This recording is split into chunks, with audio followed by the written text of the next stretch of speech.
സ്നേഹിക്കുന്ന ദൈവത്തിന് മുൻപാകെ നേരുള്ളവരായി നിഷ്കളങ്കരായി ദൈവഭക്തിയോടെ ദൈവത്തെ പ്രസാദിപ്പിച്ചുകൊണ്ട് മനുഷ്യരെ നോക്കാതെ മറ്റ് യാതൊന്നിനെ നോക്കാതെ ഹൃദയങ്ങളെയും സകല രഹസ്യങ്ങളെയും അറിയുന്ന ദൈവത്തിന് മുൻപാകെ വിശ്വസ്തരായിരിക്കുന്ന നാം ഓരോരുത്തരും ഒരു നാളും നശിച്ചു പോകുകയില്ല. ഒരു നാളും മുടിഞ്ഞു പോകുവാൻ ദൈവം സമ്മതിക്കുകയില്ല. ചില പ്രതിസന്ധികൾ, ചില പരിശോധനകളിലൂടെ കടക്കേണ്ടി വന്നാലും കർത്താവ് നമ്മെ പൊന്നുപോലെ പുറത്തു കൊണ്ടുവന്ന് നമ്മെ മാനിക്കുവാൻ സർവശക്തനാണ്.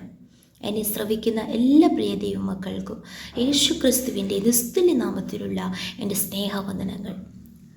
ഈ ദിവസത്തിലും അല്പസമയ ചിന്തയ്ക്ക് ആധാരമായി ഇയ്യോബിൻ്റെ പുസ്തകം 4-ാം അധ്യായം അതിൻ്റെ 7-ാം വചനം നമുക്ക് വായിക്കാം. ഓർത്തു നോക്കുക, നിർദോഷിയായി നശിച്ചവൻ ആർ? നേരുള്ളവർ എവിടെ മുടിഞ്ഞു പോയിട്ടുള്ളൂ? അതെ, ആർക്കും ഒരു ദോഷം ചെയ്യാതെ ദൈവത്തിൽ നിന്നും സാത്താനിൽ നിന്നും. സാത്താനും ദൈവത്തിന് മുൻപാകെ ഇയ്യോബിനെ കുറിച്ച് സാക്ഷി പറഞ്ഞു. എന്നാൽ അതിലുപരി ദൈവം ഇയ്യോബിനെ കുറിച്ച് സാക്ഷി പറഞ്ഞു. ഇയ്യോബ് നിഷ്കളങ്കനും നേരുള്ളവനും ദൈവഭക്തനും ദോഷം വിട്ടകലുന്നവനുമായിരുന്നു. എന്നാൽ ആ ഇയ്യോബിൻ്റെ ജീവിതത്തിൽ പ്രതീക്ഷിക്കാത്ത സമയത്ത് പ്രതീക്ഷിക്കാത്ത അനർത്ഥങ്ങളും കഷ്ടങ്ങളും നഷ്ടങ്ങളും കുടുംബത്തിൽ മരണങ്ങളും സംഭവിച്ചപ്പോൾ പലരും വിചാരിച്ചു കാണും, ഇയ്യോബ് വെറുതെയാ ഭക്തിയോടെ ജീവിച്ചത്, ഇയ്യോബ് ദൈവത്തെ പ്രസാദിപ്പിച്ചിട്ടൊന്നുമില്ലായിരുന്നു, പിന്നെ എന്തിനാണ് ഇയ്യോബിൻ്റെ ജീവിതത്തിൽ ഇങ്ങനെയൊക്കെ സംഭവിച്ചതെന്ന്. എന്നാൽ ആ സാഹചര്യങ്ങൾ ഇയ്യോബ് അതിനം കൊണ്ട് പാപം ചെയ്തില്ല എന്ന് 2-ാം അധ്യായം വരെ നാം വായിക്കുന്നു. എന്നാൽ 3-ാം അധ്യായത്തിൻ്റെ ആമേൻ സ്തോത്രം 1 മുതലുള്ള ഭാഗങ്ങളിൽ ഇയ്യോബ് തൻ്റെ വേദനകളെ തുറന്നു പറയുകയാണ്. ഇയ്യോബ് അതിൻ്റെ 11-ാം വചനം, ഇയ്യോബ് 3:11 പറയുന്നു, ഞാൻ ഗർഭപാത്രത്തിൽ വെച്ച് മരിക്കാഞ്ഞതെന്ത്? ഉദരത്തിൽ നിന്ന് പുറപ്പെട്ടപ്പോൾ തന്നെ പ്രാണൻ പോകാതിരുന്നതെന്ത്? ചില പ്രതിസന്ധികൾ വരുമ്പോൾ നമ്മിൽ പലരും ഇങ്ങനെ ചിന്തിക്കാറില്ലേ, എന്തുകൊണ്ടാണ് ഞാൻ ഇങ്ങനെ ജനിച്ചു പോയത്? മാത്രമല്ല വീണ്ടും ഇയ്യോബ് തൻ്റെ വിഷമം കൊണ്ട് പറയുന്നു 16-ാം വചനത്തിൽ, അല്ലെങ്കിൽ ഗർഭം അലസിപ്പോയിട്ട് കുഴച്ചിട്ട് കളഞ്ഞ പിണ്ടം പോലെയും വെളിച്ചം കണ്ടിട്ടില്ലാത്ത പിള്ളകളെ പോലെയും ഞാൻ ഇല്ലാതെ പോകുമായിരുന്നു. അത്രമാത്രം താൻ അതികഠിനമായ വേദനയിലൂടെ കടന്നു പോകുകയാണ്. ആമേൻ. 26-ാം വചനത്തിൽ പറയുന്നു, പിന്നെയും എനിക്ക് അതിവേദന എടുക്കുന്നു. സ്തോത്രം.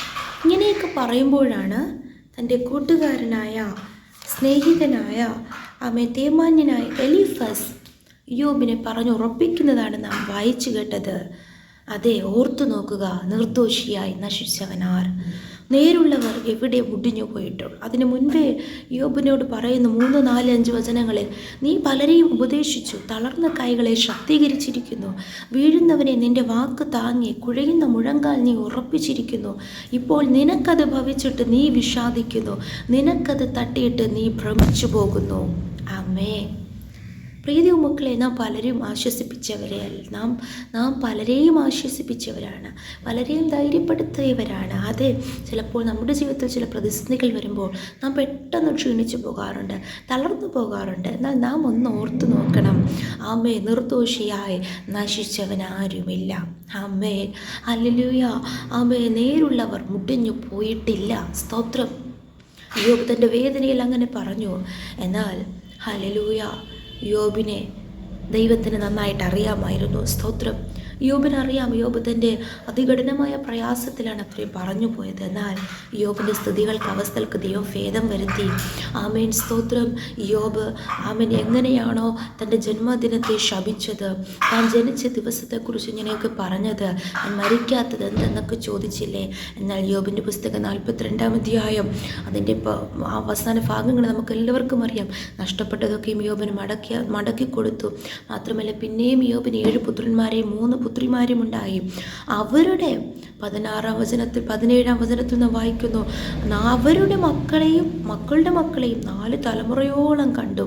അങ്ങനെ യോബ് വൃദ്ധനും കാലസമ്പൂർണനുമായി മരിച്ചു. എന്നാൽ ഇതെപ്പോൾ സംഭവിച്ചെന്നറിയാമോ? അതേ 42-ാം വചനം അതിൻ്റെ 3-ാം വചനത്തിൽ ഇയ്യോബ് തൻ്റെ തെറ്റുകൾ ദൈവത്തോട് പറയുകയാണ്. വേറൊരു തെറ്റും ചെയ്തിട്ടില്ല. എന്നാൽ ഇയ്യോബ് പറയുന്നു, അറിവ് കൂടാതെ ആലോചനയെ മറിച്ചു കളയുന്ന ഒരുവനാൽ അങ്ങനെ എനിക്കറിഞ്ഞൂടാതെ വണ്ണം അത്ഭുതമേറിയത് ഞാൻ തിരിച്ചറിയാതെ പറഞ്ഞുപോയി. പ്രിയ ദൈവമക്കളെ, നമ്മുടെ ജീവിതത്തിലെ പ്രതിസന്ധി ഘട്ടത്തിൽ എന്തെങ്കിലും നാം തിരിച്ചറിയാതെ പറഞ്ഞു പോയിട്ടുണ്ടോ? അത് നാം ദൈവത്തോട് ഏറ്റു പറയുക. വേറെ ആരോടും പറയണ്ട, ദൈവത്തോട് തുറന്നു പറയുക. അത് കഴിഞ്ഞപ്പോൾ അങ്ങനെ ദൈവത്തോട് താൻ തുറന്നു പറഞ്ഞു. മാത്രമല്ല, ഇയ്യോബിനെ കുറിച്ച് ദൈവം വീണ്ടും സാക്ഷ്യം പറയുന്നു. ഇയ്യോബ് തന്നെ വേദനിപ്പിച്ച, തന്നെ അതിനുശേഷം പരിഹസിച്ച തൻ്റെ സ്നേഹിതന്മാർക്ക് വേണ്ടി ആത്മാർത്ഥമായി പ്രാർത്ഥിക്കുന്നു.